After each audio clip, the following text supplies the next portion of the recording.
سريان راب مسميمو فاست الريو دماسكو سيتي ساست ثلاثة ابن الشام وينك جروحك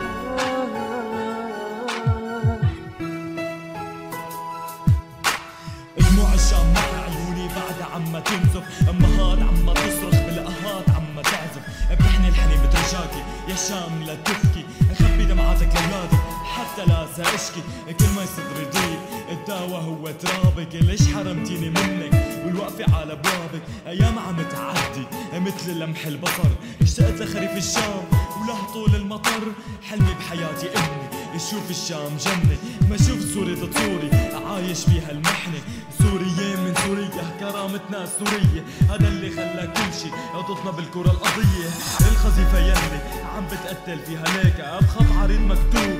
صنعت بأمريكا، يلي عم بتفجر مين قالك منحبك، مين قالك انه الناس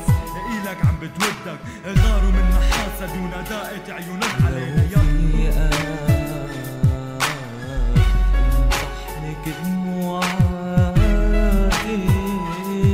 لو في انا داويلك جروحاتك لو في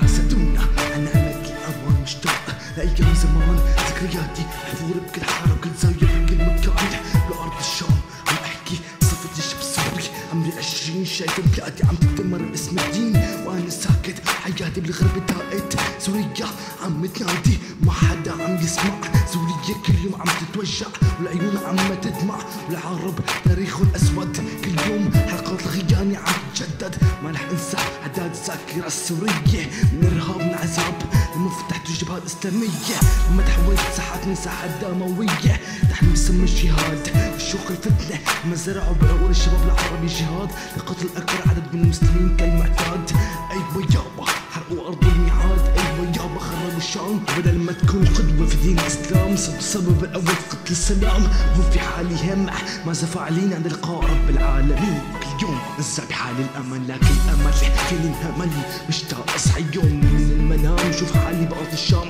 مشتاق كأنه يا شام الكون كتب لنا الفراق، يا شام الدموع العيون عم تجف، بتمنى شوف جثتي على أرضك عم تنزف، يا صاحبي سلم لي على حبابي، يا صاحبي عم وصيك ولادي خايف على بلادي بكرة من الأعادي.